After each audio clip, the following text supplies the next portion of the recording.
High, good morning. কেমন আছো সবাই? চলে এসছে একটা নতুন ভিডিও নিয়ে। যদিও এই ভিডিওটা কিছুদিনের পুরনো, তবুও আমার কাছে এটা নতুন। এডিট করতে একটু সময় লেগে গেল। এই যে দেখতে পাচ্ছ, এটা হচ্ছে কান্ট্রি রোডস, আমাদের উলবেড়িয়াতে কান্ট্রি রোডস, যেখানে আমাদের এসপি সাহেবের বাংলো আছে, মানে উনি থাকেন। তো এখানে আমাদের বিজয়া সম্মেলনী সবার ইনভাইট ছিল। বিজয়া সম্মেলনীর একটা অনুষ্ঠান ছিল, আমাদের সবাইকে ইনভাইট করেছিল যেতে। তো অর্গানাইজটা দেখতে পাচ্ছ, সব কিছুই আছে, খাওয়া দাওয়ার অ্যারেঞ্জমেন্ট, গান বাজনা থেকে শুরু করে ইচ অ্যান্ড এভরিথিং। সন্ধ্যের মুহূর্তটা বেশ ভালো।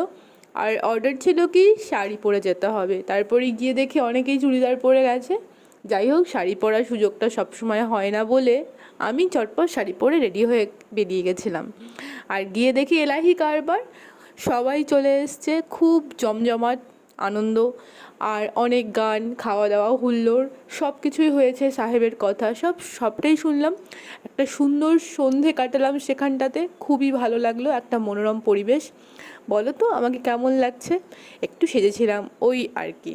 একটা খুব সুন্দর সন্ধে কাটালাম। মাঝে মাঝে কাজের ব্যস্ত লাইফের জীবনে এরকম সন্ধে কাটানোটা ভালোই লাগে, তাই না বলো? নেক্সট চলে যাচ্ছি খাওয়ার আইটেমে। বুফে সিস্টেম ছিল, বাফেট আর কি। ভেজ ননভেজ দুটো আইটেমই ছিল। আমি চোখ বন্ধ করে ননভেজের দিকে গেলাম, গিয়ে দেখি বিরিয়ানি আছে, এগস আছে। আর তারপরে আফসোস করলাম কেন আমি ননভেজে গেলাম, ভেজে কেন গেলাম না। কেননা ভেজে আরও অপশন ছিল। আমার ফেভারিট বাটার নান ছিল, যেটা আর কি পরে জানতে পেরেছি যখন আমার পেটটা ভরে গেছে বিরিয়ানি খেয়ে। হা হা হা, কী আর করা যাবে। যাই হোক, egg biryani, chicken biryani, egg মিষ্টি খেয়ে যখন পেট ভরপুর, তখন আর একটা দিদি, কলিগ সিনিয়র, নিয়ে এলো ভেজ আইটেম। দেখে তো অবাক। যাই হোক, সেখান থেকেও হালকা ভাগ মেরেছি আর কি, ভাগ নিয়েছি। এই দেখে নাও, বাটার নান ডাল মাখানি হেভি হয়েছিল খেতে। তারপরে খুব সুন্দর সন্ধে কাটালাম। আর মিষ্টিগুলো পুরো নরম তুলতুলে ছিল, খাওয়া নিয়ে কোনো কথা হবে না, সব কোয়ালিটির খাওয়া ছিল।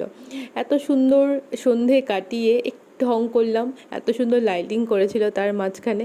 আর তারপরে মোটামুটি 8টা সাড়ে 8টার দিকে বাড়ি চলে গেলাম। তোমাদের কীরকম লাগলো জানিও, তোমরাও ভালো থাকো। আর এই কান্ট্রি রোডসটা না খুব সুন্দর দেখতে। আর দেখো, সুইমিং পুলটা রাতের আলোতে কত সুন্দর ঝলমল করে উঠছে। পুরো মন ভালো করার মতো পরিবেশ, সত্যি বলছি।